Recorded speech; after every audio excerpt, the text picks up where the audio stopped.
I will give Jim another minute to see if he can get the mic figured out. If not, we'll I give him a off. call. Okay.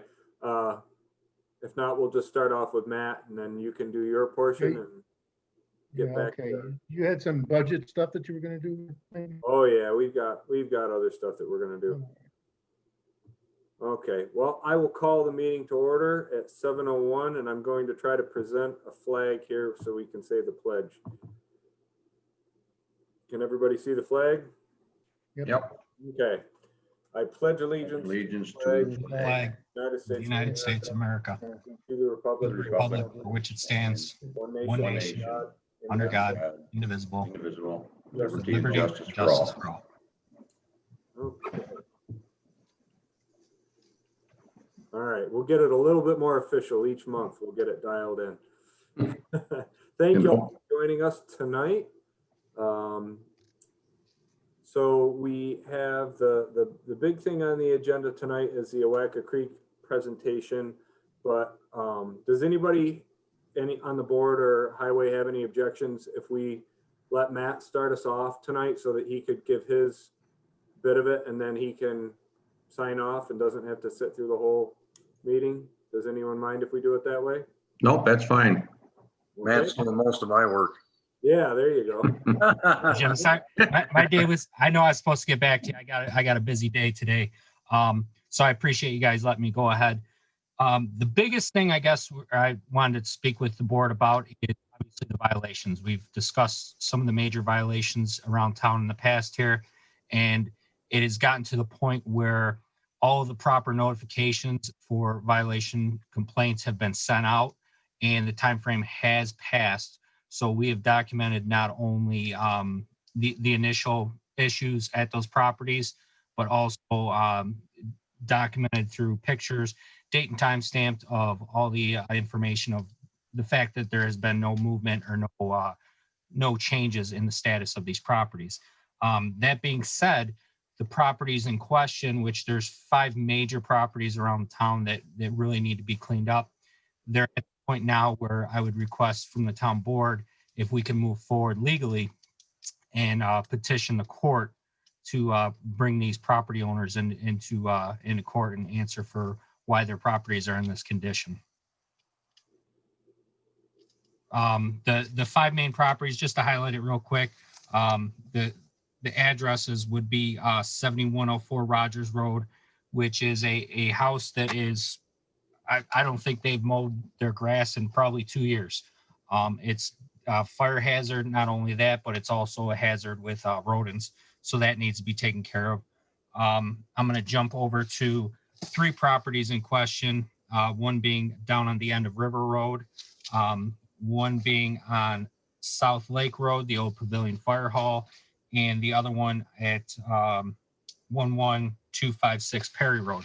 All 3 of those properties are completely, if not covered, almost completely covered in motor vehicles, which is not allowed by New York State Property Maintenance Code. There's hazards as far as rodents, as well as environmental hazards and property maintenance hazards that need to be cleaned up. So that's another issue. And then we do have a property out on South Lake Road that is kind of a mix of all those situations. They have vehicles out there.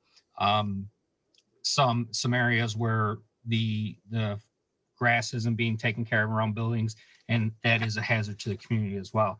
So that being said, all these notices were sent out to the property owners via first class mail, where they had to sign for it. There was 2 that are still sitting at the post office that we have not gotten signed for, but all the rest have been. I do have the signatures that they have received them to meet that legal obligation. So as I said, I wanted to reach out to the town board and see how you guys feel and if we can proceed with the town attorney to seek legal advice. Did you end up putting what was it going to be, like a sign on the road right of way at the properties that didn't accept their envelopes, or are they still not? They're still, I have to talk to, and that's one of the questions I want to talk to the town attorney possibly about, because I don't have, one of them I can't really, well, I guess I could build a stand because it's all pavement. So there's going to be no pounding a stake into the ground in front of that property. Okay. But I still have not received. So typically the post office will send back the, non-delivered. But I have one, Matt, I have one in my office. oh, you do? Okay. Perry Road I have in my office. Yeah, Gotcha. Okay. So that would be something I just want to follow up with the town attorney to see if he was to petition the court, how he felt about those situations in particular. Okay. Do any town board members want to chime in here with thoughts or questions? I think we should move ahead. I see. Obi said I do too. John, do you have any objections to moving ahead? No? Okay. Well, I would offer a resolution that we move ahead with talking to the town prosecutor and asking him to petition the court. Is there a second? Second. All in favor? Aye. Any opposed? Okay. All right. I appreciate the support, and obviously this is something I know you guys want to have taken care of as well. And we do need to, I mean, we've gone through it before where we have to set some precedent, and hopefully this cleans things up and keeps things going, because obviously we understand the cost to the town to do this, and we try to avoid it. So we appreciate your support.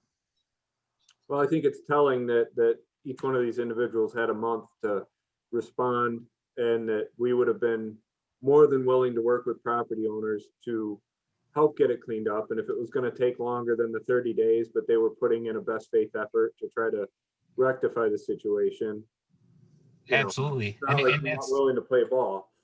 That's one of those things too, is it's, my name and number, my contact information is right on that, so that we can start that dialogue off and get something moving. That way it's a win-win for everybody, and it doesn't become a giant cost or a burden to anybody. And that's our goal initially, but yeah, unfortunately these property owners, it's not the case. Okay. All right. If that's all you got, Matt, you may feel free to get out of here and head on to more important issues. And I appreciate that. And I will also, what I'll do is I'll forward the documents over to, to the board. And then Rob, I guess if you want to kick those over to the attorney, and any other questions, let me know. Absolutely. All right. Thank you, guys. Thanks, Matt. Thanks, Matt. Okay.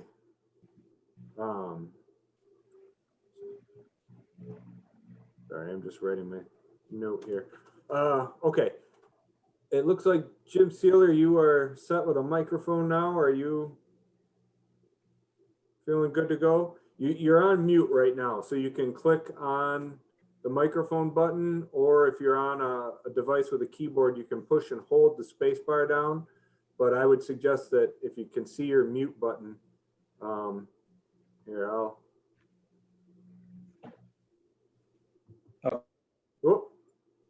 you got muted again.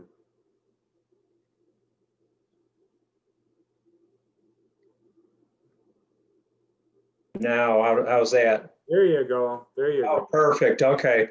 Sorry for the technical difficulties. No worries. No worries. Well, you perhaps met Peter Lent already. I'm Jim Seiler, for those of you that don't know me. And Peter and I, we were members of the Oaxaca Creek Watershed Committee. And one of our goals is to meet all the members of all the local governments within the watershed. I don't know, for some of you that don't know the size and scope of the watershed, area-wise, we're the second biggest in area drainage area, second biggest stream within the Genesee River Basin. There's 26 municipalities and 4 counties that have all or portions of their communities within the watershed. So what we're trying to do is get out and just briefly meet everyone and do a, provide an introduction to the watershed management plan that was completed in 2015. And also at the same time, we'd like to introduce some of the general and specific recommendations that are relevant to each town. In this case, we want to focus on the relevant recommendations for the town of Pavilion. And also we would like to start the process of establishing a contact person from the town to be able to perhaps attend some of the Wacker Creek Watershed Committee meetings if they're available, or at least to get on our email mailing list and just receive communication from us. And also we like to kind of keep abreast of what's happening in the town of Pavilion too. The Wacker Creek Watershed Committee has actually been around for a while, so I don't know if any of you have ever been to the Awaka Festival. We've generally had a booth there, fairly near the Awaka Creek. We started around 1998. We're a nonprofit 501c3. We're incorporated, and we have a board of directors, and we also have including the board of directors, the 9-member board, we have a chair, a vice chair, a treasurer, and a secretary. We have our vision statement and mission statement both reflect the interest in Wacker Creek and stewardship and water quality for the creek. And we like to just, present to the town that the town kind of is situated in a very unique area within Wacker Creek. And it definitely adds to the, the unique resources and unique beauty of the town of Pavilion. And then also there's other benefits with a healthy creek with clean water, is it also increases value, to each individual's property, provides recreational opportunities, and also a chance for the residents of the community to be involved in environmental stewardship and helping to keep the creek clean. And it's kind of funny with some of the activities we've been doing in other areas. It's surprising if you get a project along the stream going, like maybe planting like a stream buffer or something along those lines. In the town of Leroy, we put in some storm drain stencil markings. It's surprising how many people want to come out and volunteer their time and be a part of things like that. So I think going forward, I think the town of Pavilion would also have those types of opportunities to get the local citizens involved. The plan was completed in 2015 by the Genesee Finger Lakes Regional Planning Council. And actually one of the members that participated in the meetings in an advisory capacity was Esther Ledley. So many of you know Esther, and she served attending the meetings for a number of years. Did everyone get a chance to look at those booklets that were put together that had the relevant recommendations for the town? Yeah, Rob's holding up the book. I'm sure not everybody probably had a chance to see it, but I'm hoping at least a few of you did. And, I can kind of tailor my remarks and maybe not be continually redundant and maybe mentioning things that everybody's kind of read through the book and, is aware of. So, try to, keep that in mind to, kind of keep my talk moving along. The Wacker Creek Watershed Management Plan, though, it was started through a grant from the Department of State. And actually, one of the things we also attached, the person that made these short booklets, I probably should just give a bit of a shout out and credit. DEC, well, several of the members of DEC, including a lady named Shannon Doherty, helped put together not only these books, but also put together a list of different types of grant opportunities that are water quality related. So I hope you all got a copy of that. And if not, I could, if you wanted to, get your email, pass your email on to Rob or something, I could, anything you didn't get tonight, I could at least send you electronic copies of it. But you can actually find all the documents to the Oaxaca Creek Watershed Management Plan on the Genesee Finger Lakes Regional Planning website, and also our website, which is a pretty easy one to remember. It's www.oaxaca.org, and everything is kind of found from a tab that's within the website.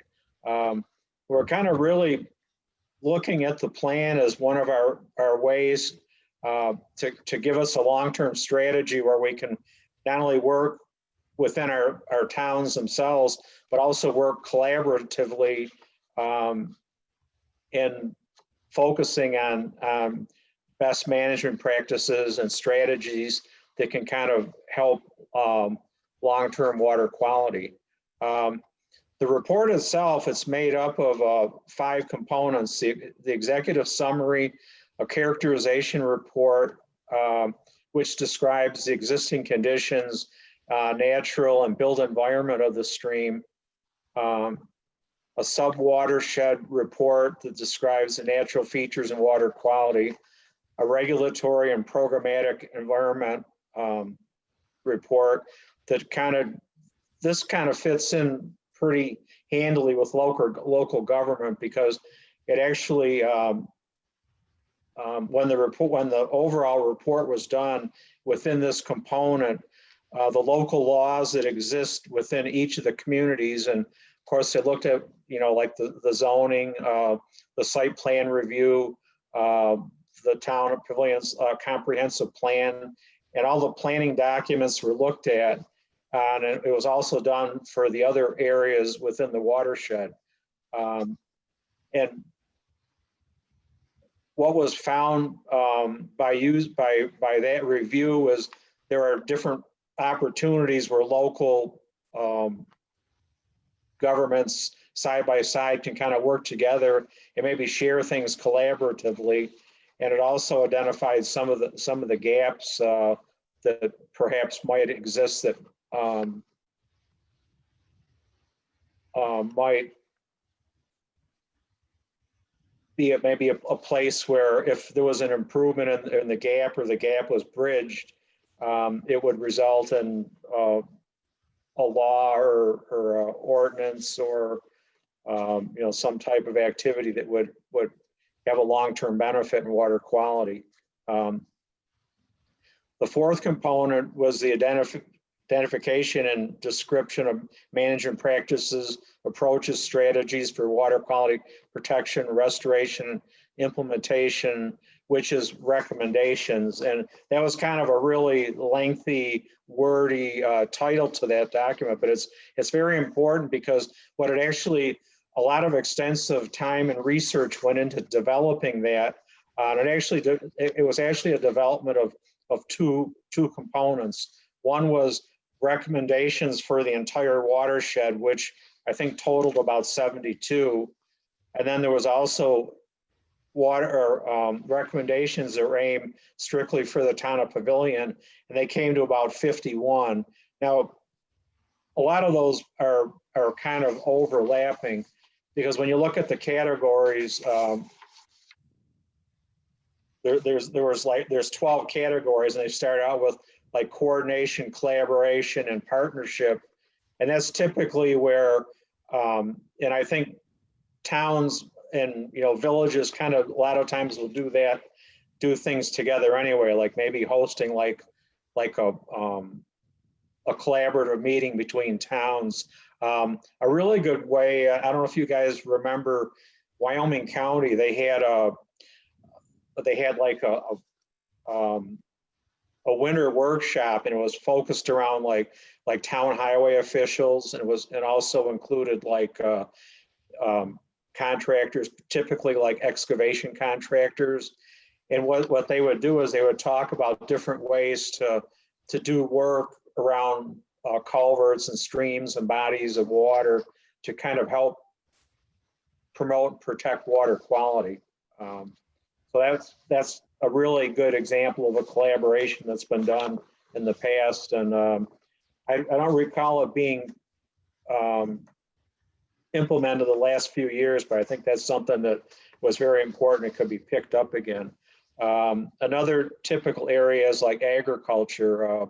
One of the large recommendations for agriculture is institution of like grass filter strips and buffer type practices along the water. You know, particularly where fields are farmed like right up to the edge of the water. And I think that's one of the big programs that like conservation districts are doing now when they go after funding for other work areas within agriculture, that they do try to encourage farms to put in buffer strips. And we've actually worked on a couple ourselves. One was on a farm, and then the other was just in forested areas where a lot of the ash trees are dying off. We worked with putting more of a forested buffer, which is probably a little harder sell to get someone to designate an area on their field and then plant it to trees. But I think there are definitely some places that works, and also just putting some grass buffer strips also would work. Stormwater management was another big issue because it does have a relationship to erosion control. Forestry and forest management was also listed because a big part of a healthy watershed is trying to preserve and maintain like natural ecosystems like forested areas. Wastewater treatment systems and management. A lot of communities are looking at trying to upgrade their systems, or if they're so old they can't be upgraded, they're abandoned. A lot of times the wastewater is transferred to another system where you can actually obtain like tertiary treatment. That's kind of the new goal would be tertiary treatment for phosphorus reduction. I think there are some issues in the watershed with on-site wastewater treatment systems too. And one of the things we're looking or hoping for is maybe the county to maybe make some changes to some of the county codes, so that, you know, that would be something that would maybe be more appropriate in their area. Wetlands and floodplains are another issue, particularly like, you know, areas that get like degraded. They don't maintain the useful function of trying to like hold floodwaters back. Nutrient inputs, you know, that can be whether it's nutrients from wastewater discharges or other type of discharges or field runoff. So that's something that really needs to be looked at in a lot of different areas. Regulatory management, that's kind of the typical concern is unintended like negative consequences due to not having good controls in place. But overall, the watershed management plan, it just serves as like a document or a roadmap, or also like a checklist. So it's our hope that, you know, going forward after this evening, that if the town has an interested person that they could, you know, appoint as a point person, whether it's from the planning board or from the town board proper, anyone that's interested, we definitely would like to work and share ideas, and also, like I said earlier, kind of keep abreast of what you guys are doing. And when it's time to like update your comprehensive plan, we are definitely hoping that the watershed management plan will be one of the tools you'll look at to maybe add additional areas on water quality and watershed protection. The last part of the kind of the evolution process is we're actually looking at each community, and I think at present the counties are actually signing on with this intermunicipal agreement that's actually at the back part of the document that I gave you. And I think the counties are working at that, and then we're also hoping down the road to get all the towns and communities involved, and actually have an intermunicipal, not only an intermunicipal agreement, but an intermunicipal organization, which the agreement actually describes the structure and makeup of how each person would, or each community organization, or each community would appoint somebody, and how their role would be within the organization as far as voting and how the organization would operate.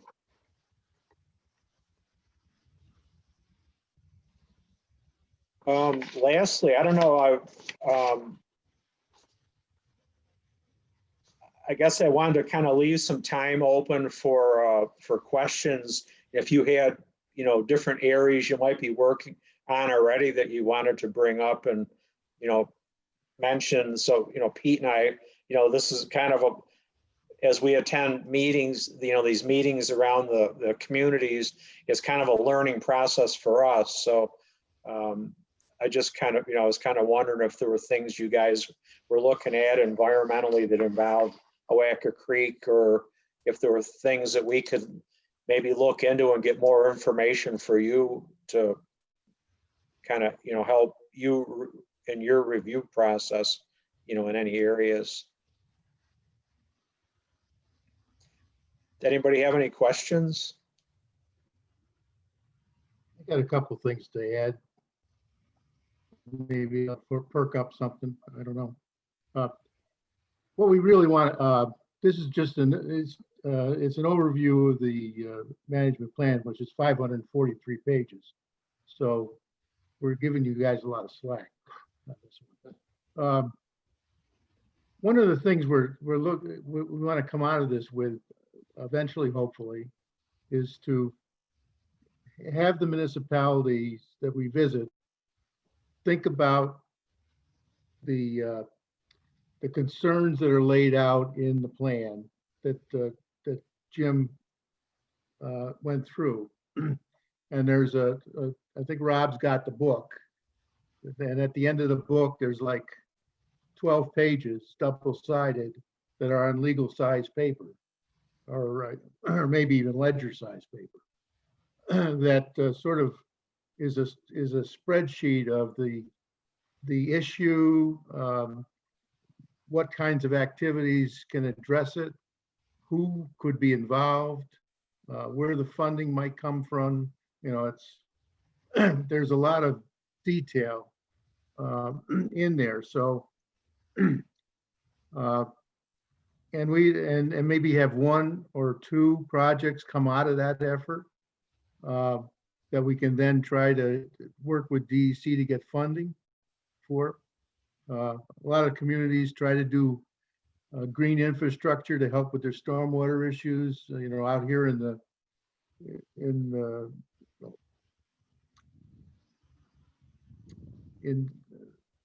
what was I going to say?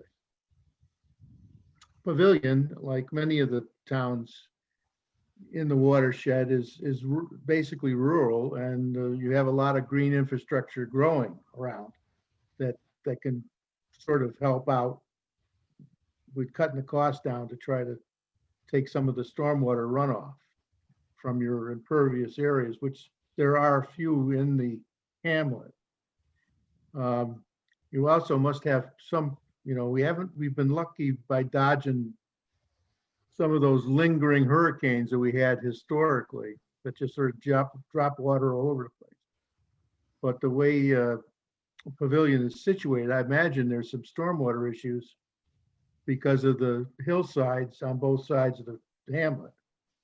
That water's coming down at you some pretty good, and you may have had some flooding issues in the past. it's just not, we have some expertise, but we don't have any engineers or we don't have any planners. But what we're trying to do with that Jim mentioned, the counties, we got 4 counties: Monroe, Genesee, Livingston, and Wyoming. And we're trying to get it. We have an agreement almost done with them, and that's basically just to support and sort of support our efforts and work with the municipalities to show support as well. So that it's not necessarily most of the town of Pavilion and most of the towns in the watershed get a lot of services from the county, particularly planning services and planning issues, GIS maps, sort of overview of the demographics. All that is kind of important to any of these projects that we were going to do in the watershed. What else do I want? So I think I don't expect water resources is something that I don't know if it's the first thing that comes up at your meetings. I think probably right now the budget and where the money's going to come from to do anything is probably what's coming up at your meetings. But it is it's a fairly important issue, not only for drinking water or for having enough or for agriculture and farm. It's a source of, the creek is actually a source of a lot of irrigation water.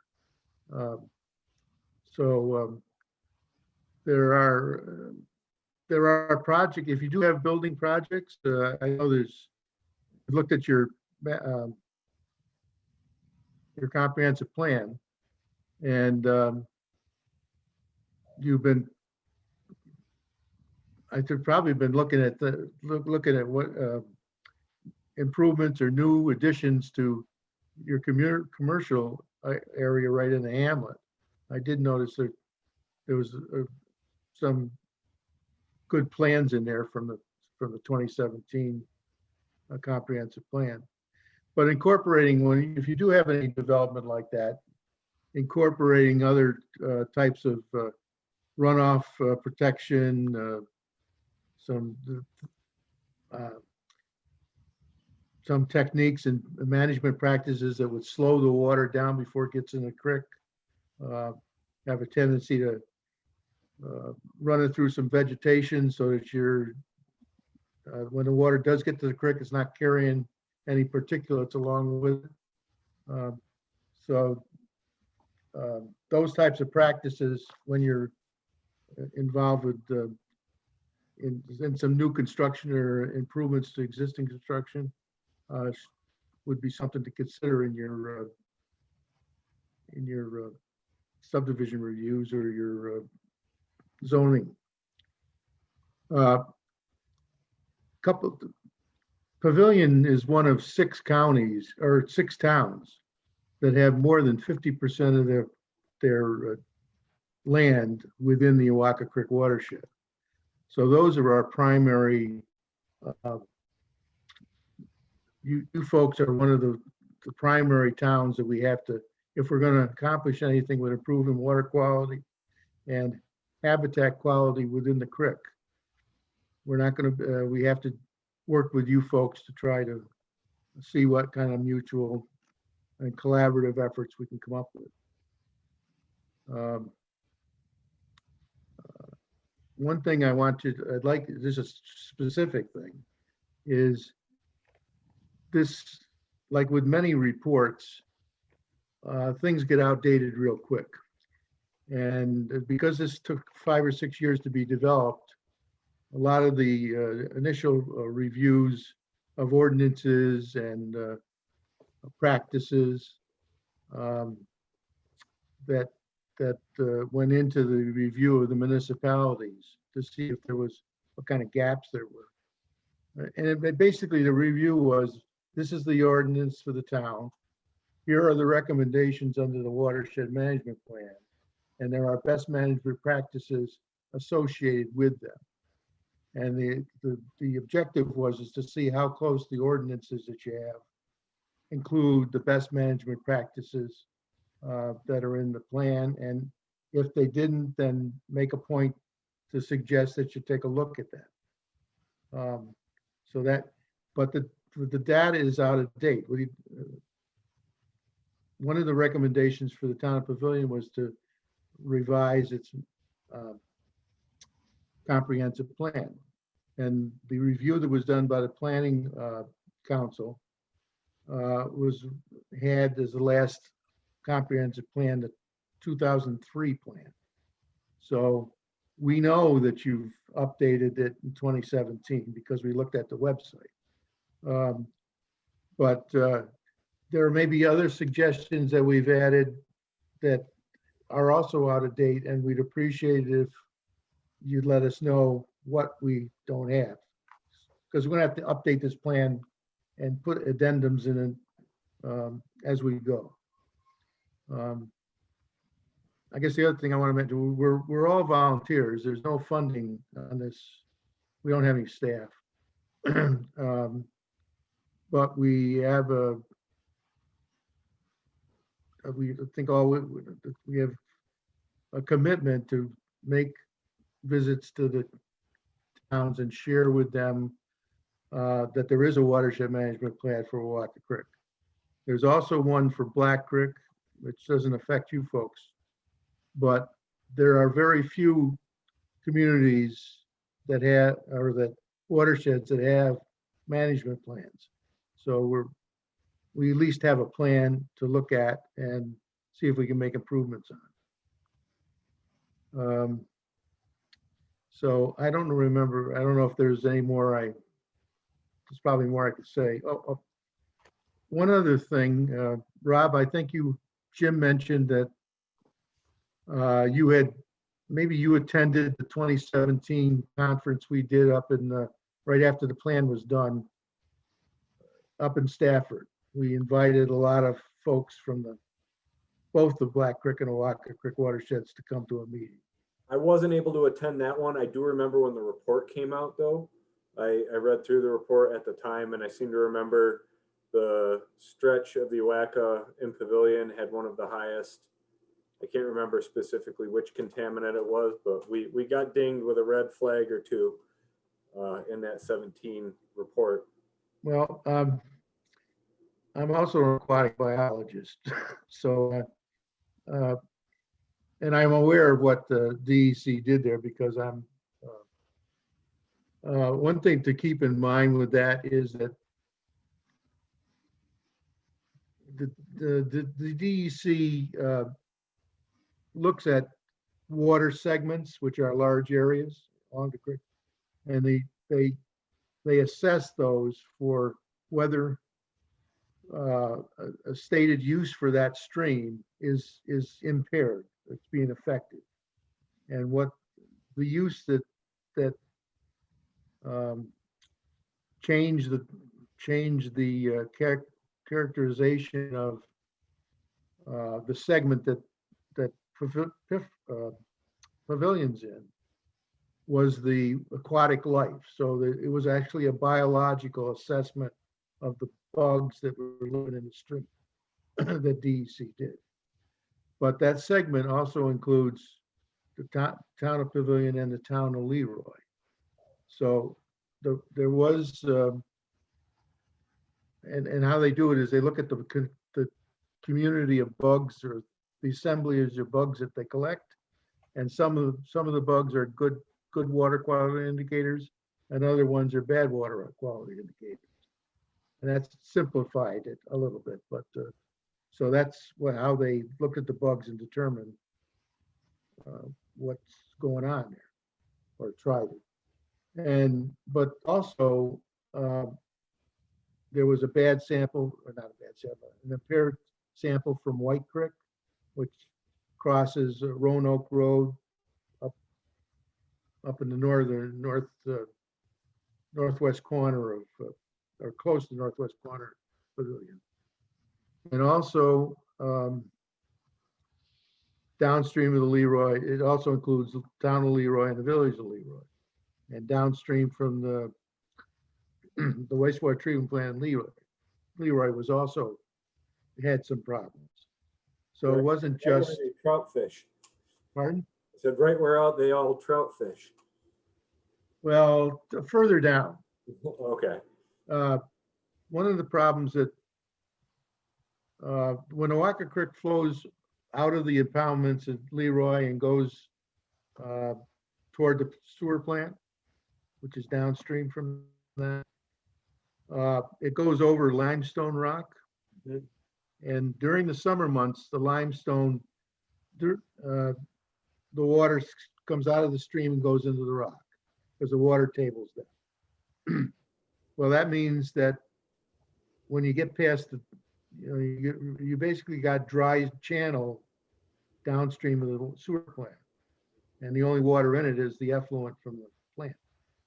So that in and of itself would probably be the reason for why the biological sample wasn't that good.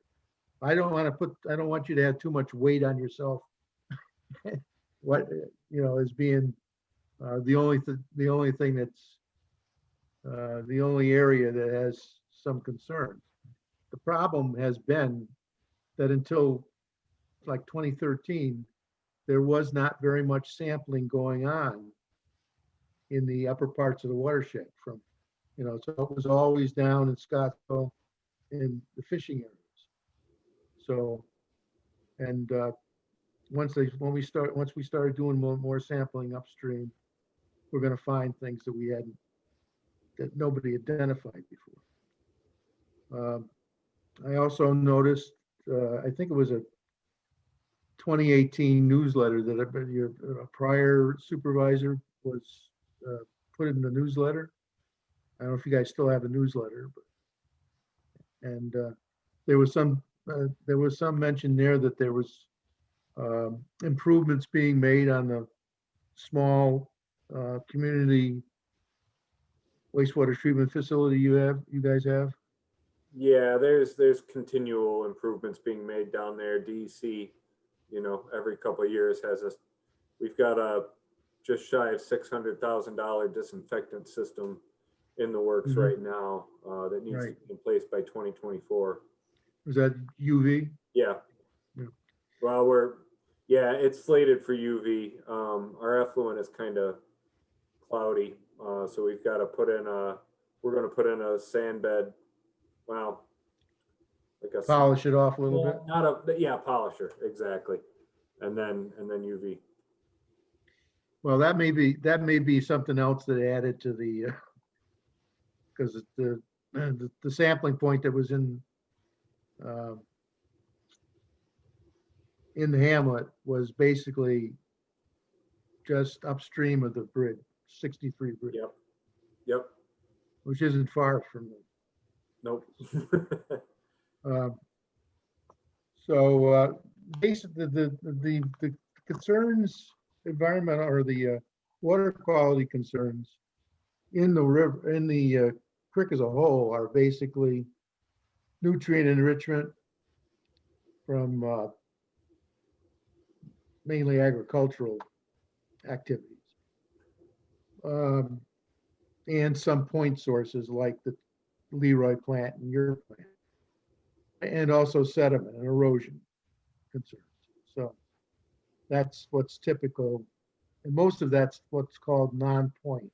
There really is not a pipe going in the stream. It's stormwater related. Well, I appreciate very much you guys coming down and educating us on all of this. It's quite a timely presentation because, as you noted, we did update our comprehensive plan, which seems like yesterday, but We're probably about 2 years out from really needing to go through and do a review on that again. We are currently right now in the process of updating our zoning ordinance so that it will mesh with the comprehensive plan.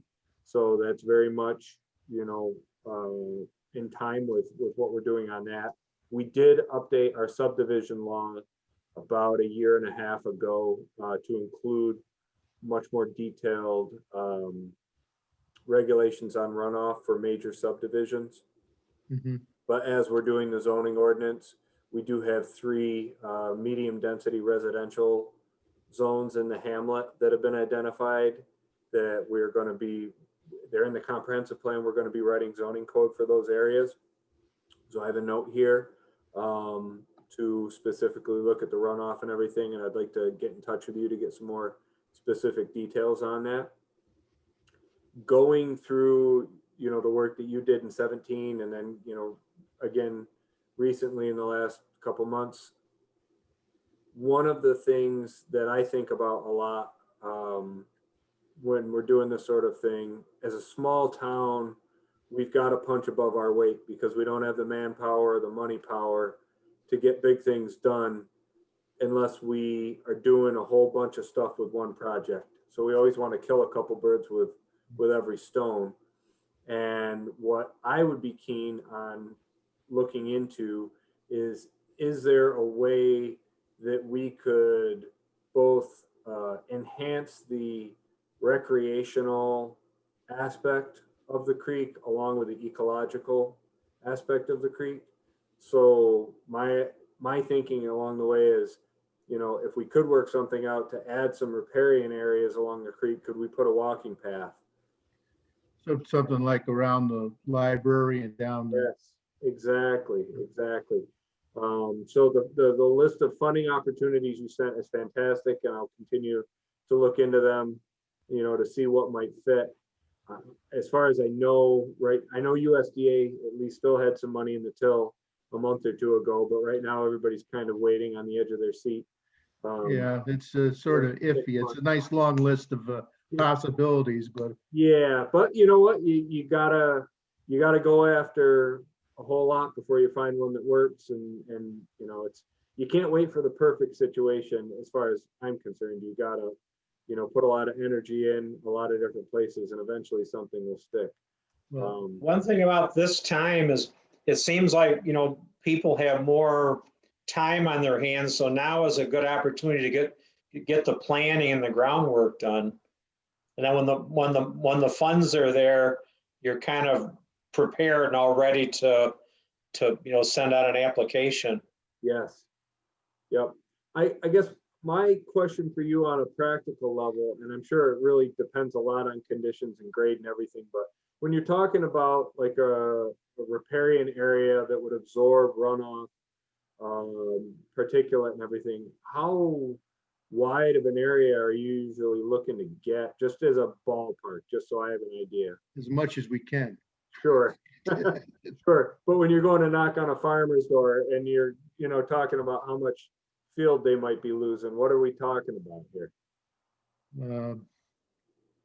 NRCS, when they were trying to encourage farmers to do buffers, they, like Pete said, they tried to get as wide a buffer as possible to maybe get additional zones in it. But I think just a minimum of 35 feet, you could say you're developing an area that's not only going to have a water quality emphasis, but it's also going to benefit like songbirds that nest in grass, and just you can kind of tout other benefits besides just like say phosphorus reduction or sediment reduction or something.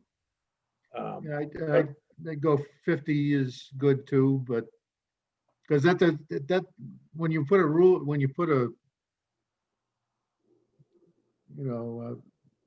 measure that out, it doesn't look very very big, but it's, you don't want to, that it would all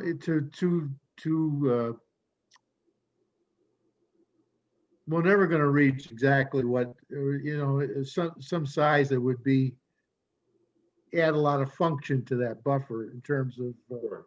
habitat. Sure. Like maybe I try think to it- select a flood prone area that's, maybe the crop is gonna get washed out every 3 years anyway. So if you can get a buffer within the floodplain, on an area that's gonna be flooded anyway, a lot of times that's an opportunity to maybe get one a little wider. There actually was some buffer, they weren't actually planned as buffers, they were like CRP set aside land from the bridge going on the north side of the road where Jim Starr's fields were. Because there were a few areas there where the creek would kind of back up out onto the field and leave a lot of sand and sediment and kind of smother out the crops. So he kind of set aside an area, but I think that has since come out of that CRP program. But that, I'm talking about, this was like in the probably late 80s, early 90s when it was in that. I think it was in, the time it was in, I think it was like 7 years. Then I think he re-signed it up a second time. But that's kind of an example of, type of area that would be a good candidate for a buffer. There's a whole bunch of areas between Warsaw and Pavilion when you go through Wyoming. That floodplain just seems to get flooded more and more every year. And it seems like it's not if there's going to be a flood in any given year. It's almost like, when is the flood going to be there? It's just gotten to be such a serious problem there. Well, Okay. yeah, I appreciate it very much. Is there any other questions or comments from the other board members or anybody in attendance? Well, I appreciate it very much, gentlemen. We'll talk Thank over you. email. I did open this up for the planning board to show up, but I'd like to relay to them what you've brought to us, and we'll get you a name for somebody that can be your point person in Pavilion. And Thanks. I look forward to continuing the conversation with you.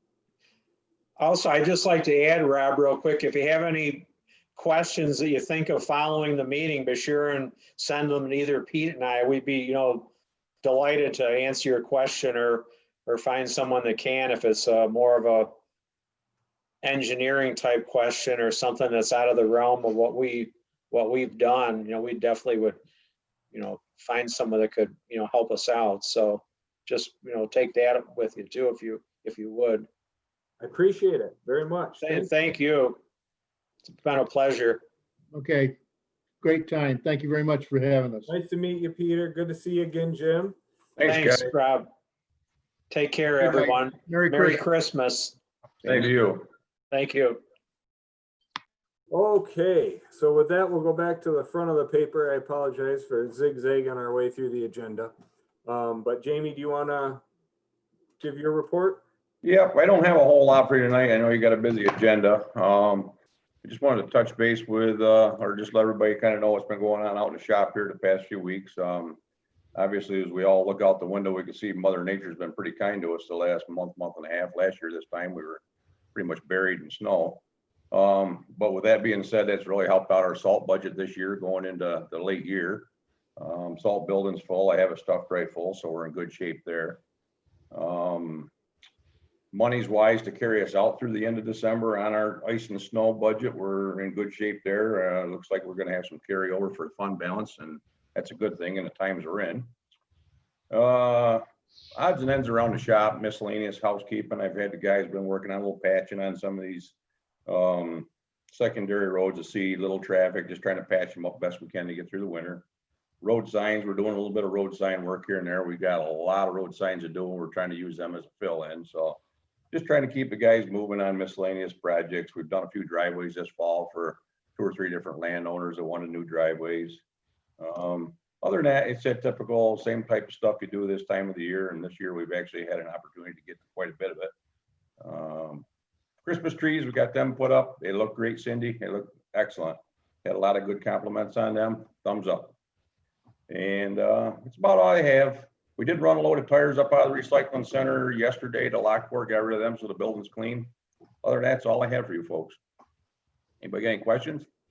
Yeah, thank the highway guys for Christmas trees. They did all the work.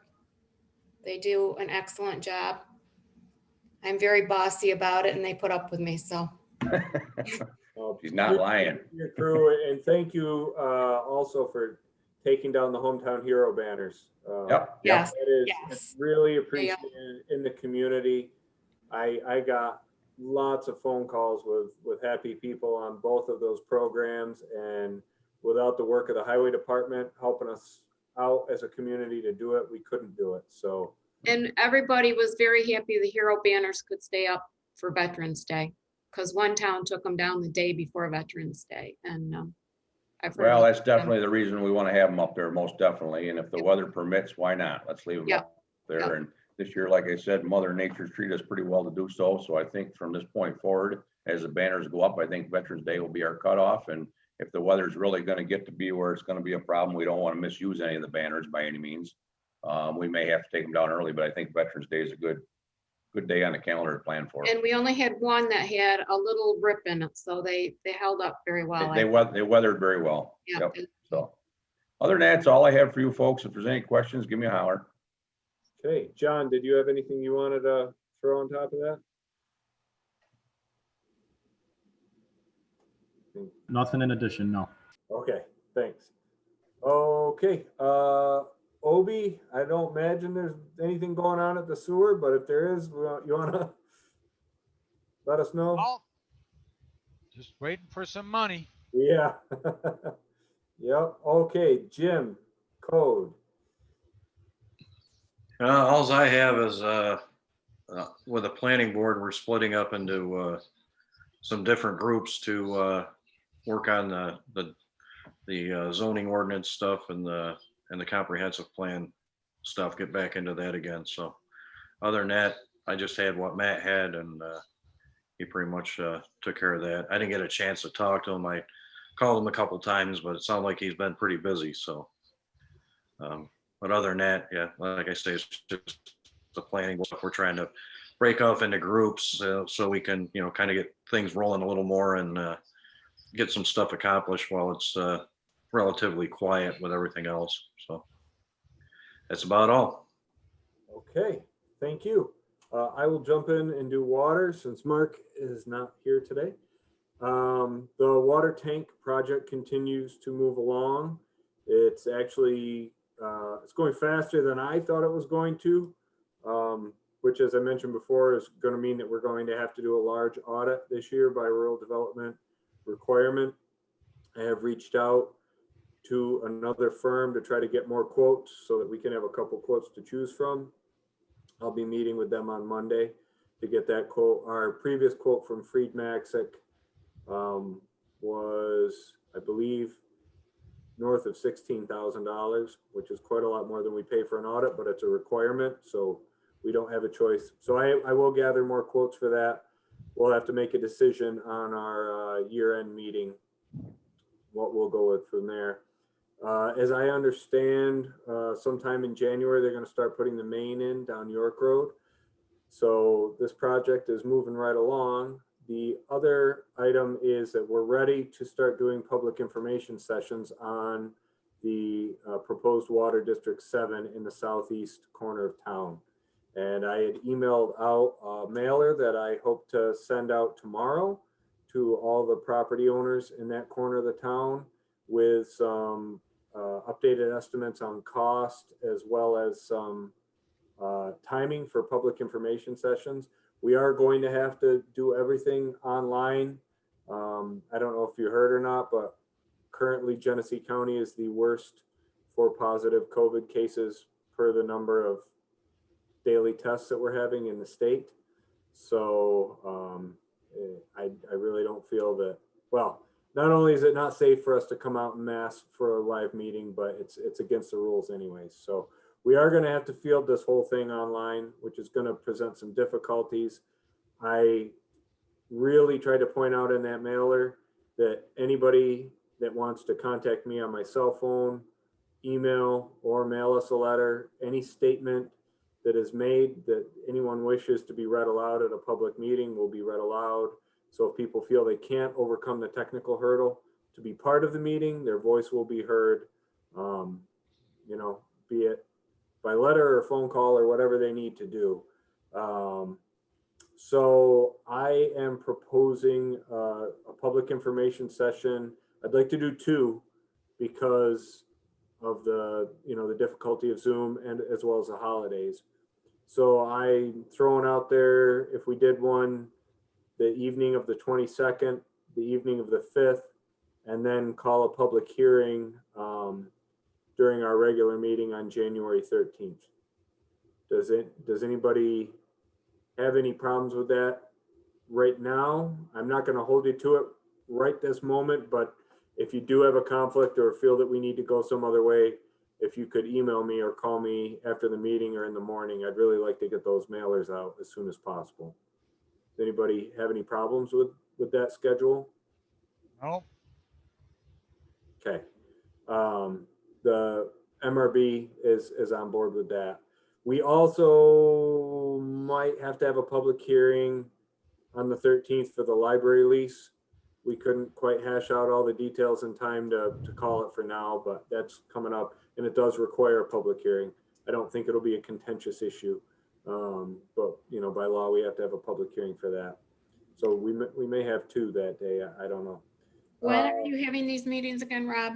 December 22nd? December 22nd at 7 p.m. We'll do a public an information session Information. for Water District 7. And then January 5th at 7 p.m. we'll do an information session. We also need to set a date for the organizational meeting, right? We don't have one set, or do we already? Well, we usually do that at our first meeting.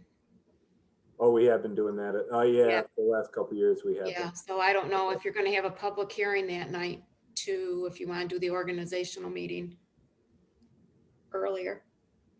Do you want the organizational meeting on January 5th? What do you guys think? I think we should do it on January 5th because then that'll be an information session.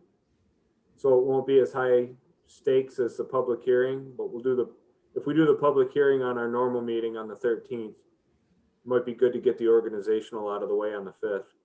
What do you guys think? yeah, I think you're thinking right. Okay. Let's do it that way then. Okay. So the idea with this water district is, if the residents see fit to, sign the petitions to vote it up, then we have to send everything out to rural development and wait for funding. And I want to get this done as quickly as possible so that we don't get hung up waiting for rural development and have this water tank and line go in and still have these people waiting for water. I want to have this project, if it is approved by the residents, to happen right on the tail of the existing project so the people there on York Road can tap into their water right away. Okay, that is all I have for water. Hey, Rob, Yes. is there a projected time frame on that water main from the tower down to Perry Road? Is there a projected time frame of the scope of the work? How long they're going to be working up there? I'm being told 2 weeks. Okay, so they've moved it ahead because originally it was February. They were thinking maybe, They or has haven't, it just been it's been kind of in limbo? it's up in the air. What they had told me was sometime January. I assume that'll probably be sometime in the beginning of February, but it's going to be in the dead of winter. Right. And I'm told it'll take 2 weeks to do the work. Okay. I just have the guys be on the lookout for them when they show up. Well, I'll let you know in Yeah. advance, as soon as I know, I'll let you know. The good Okay. news is that hopefully all that work should be done well ahead of road work season. Right. So if the county can swing it, hopefully that road can finally get repaired. Right. It's needed it for many years. Okay. Okay, so moving on from there, we have a request from MRB to be the town engineers for 2021. Does anybody have any questions, comments, or thoughts about re-upping them as the town engineer? No, Okay, then I would make a motion that we appoint MRB Group as the town engineer for 2021. Second. All in favor? aye. Any opposed? All right. And I emailed out budget transfers that I worked up today. I will share the screen here if you give me a second. Okay, these budget transfers just close out our budget. I did my best to try to get it to close it out for the year.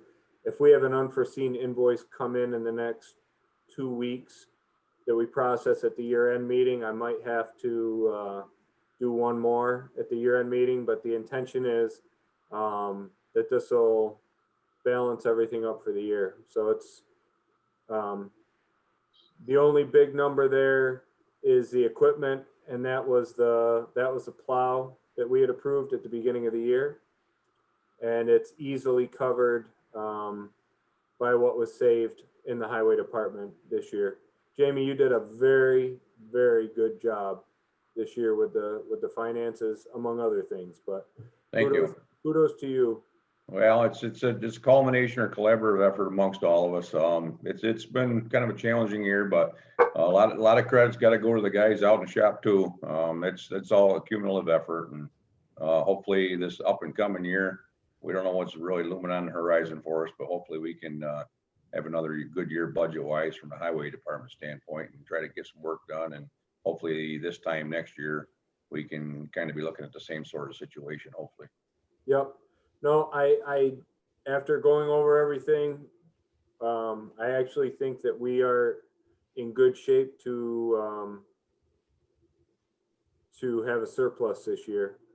I think we will have a surplus. So for what we're looking at next year, that is very good news. And you know, it goes to show that if we all do our due diligence to keep our belts tight on what seemed like was going to be a good positive year when the 20 budget was created a year ago, but we keep those belts tight, that helps us weather a storm. And this year has definitely been a storm, and next year is going to be a storm. But I think that the fiscal prudence of this town is going to show us through it much better than many of the towns around. And it's no more evident in the fact that we didn't raise taxes. You know, I don't know for certain, but if we're not the only town that didn't raise taxes, we're one of a very few that didn't raise taxes for next year. So tip of the hat to everybody for that. So would somebody like to make a motion to approve the budget transfers, or does anybody have any questions about the budget transfers? I'll make a motion. Is there a second? Second. All in favor? Aye. Any opposed? Okay. Rob, Yes. do we need a resolution for the public hearing to set the date for the public hearing for the water? Yes, we will. I'll make a resolution to have a public hearing for proposed water district 7 at we'll open the public hearing at 7:30 p.m. on the 13th. Does that work for everybody? Yes. Okay. Is there a second? Second. All in favor? Aye. Aye. Any opposed? Thank you, Cindy.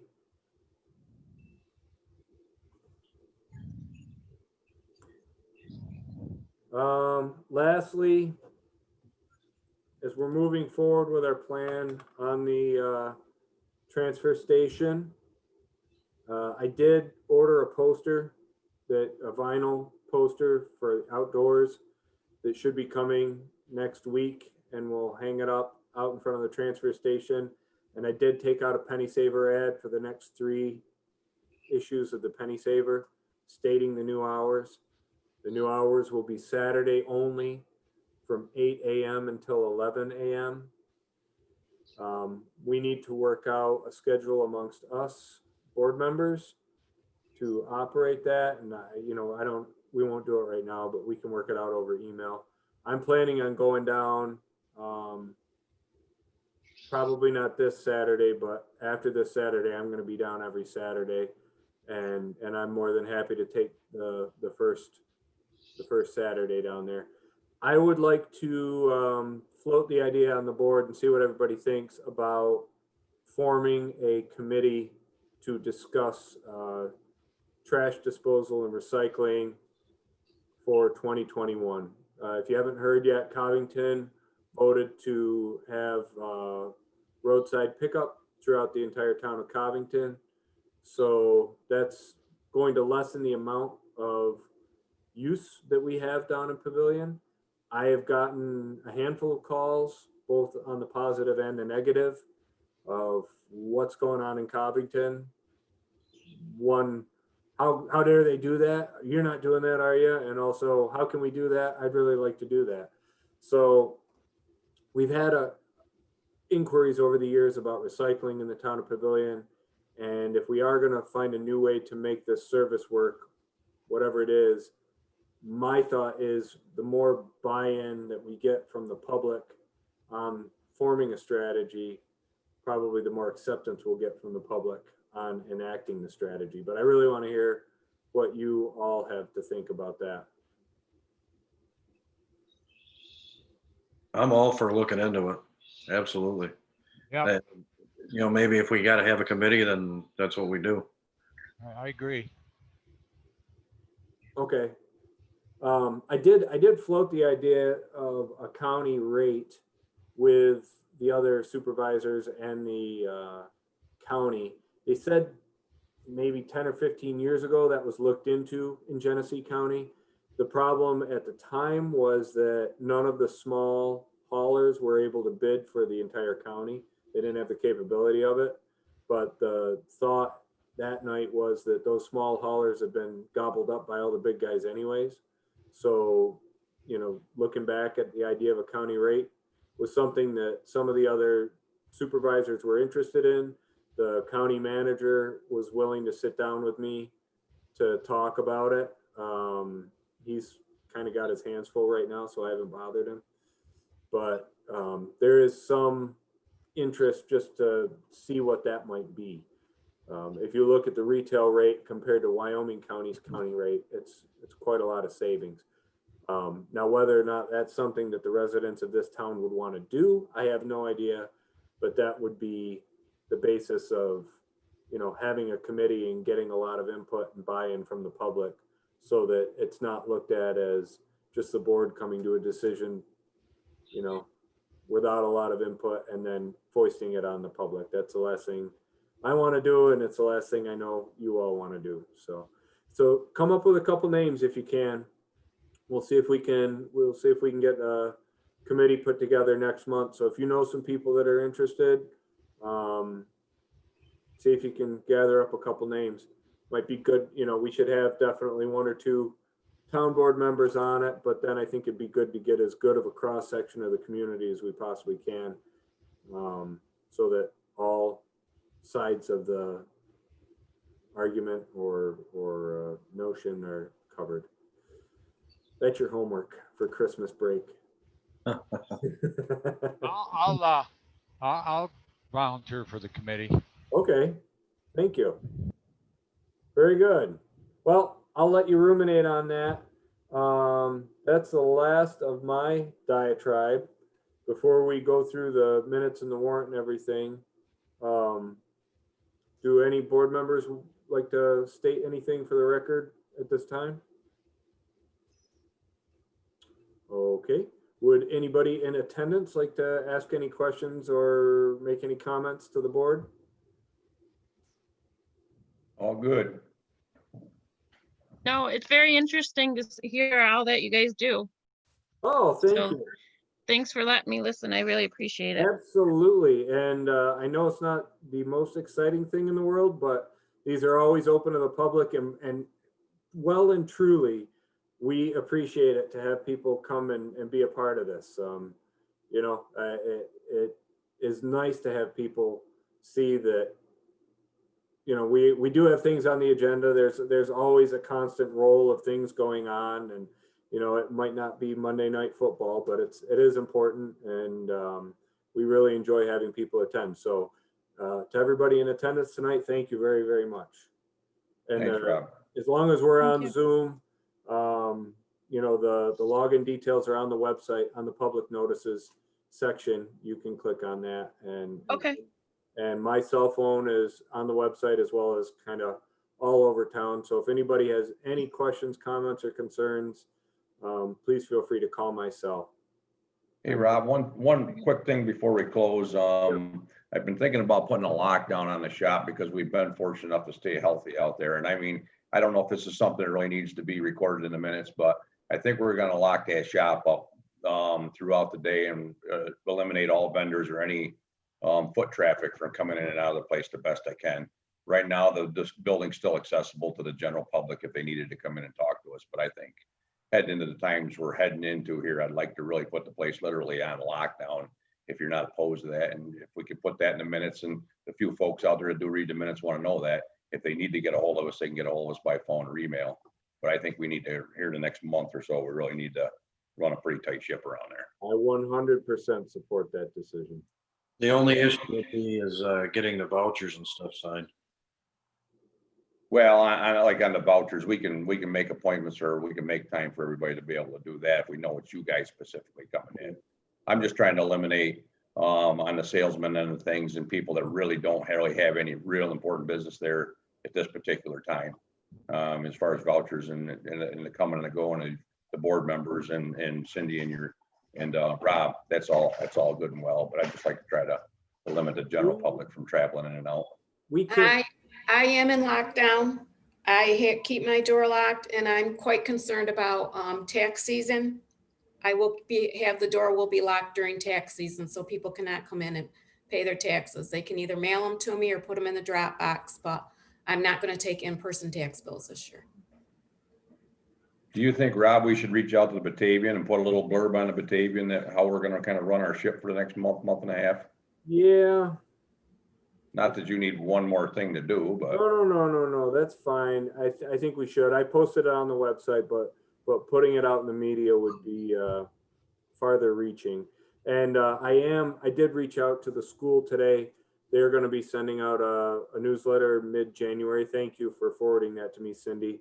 I reached out to Mary Jo Paul to see if we could possibly get a page in their newsletter, and that would help too. Let me write my note here quick.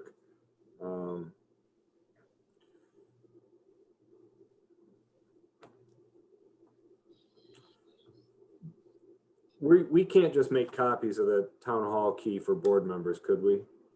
town hall keys, we're running pretty limited on them. They're a key, they came from Best Lock out of Buffalo, so Yeah. I'd probably, I don't believe they're copyable. I don't know that you can have them copied. You almost got to go back or kind of proprietary to Best Lock, sort of one of them deals, commercial lock system. So I can check into it and see if we can get some more copies made.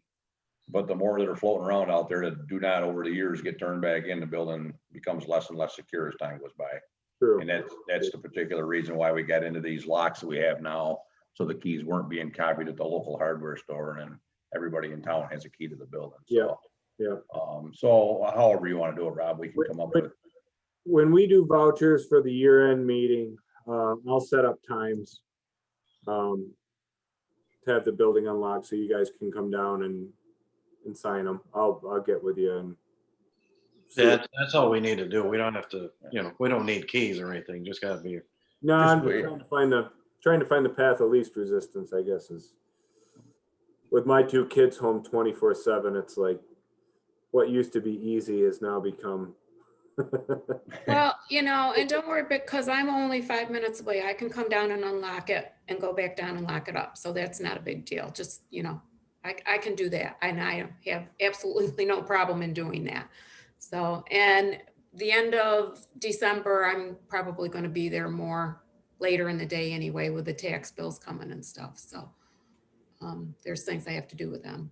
Hopefully on the vouchers, we're only looking at maybe 2 times worth of signings to hopefully get past some of the worst of this. Yeah. I mean, we're looking at the end of December, we're looking at a signing in January, and let's hope February has some brighter days coming ahead instead of worrying about all this lockdown stuff. So we're already talking a couple times, so we can schedule it in as far as those guys are concerned too. Yep.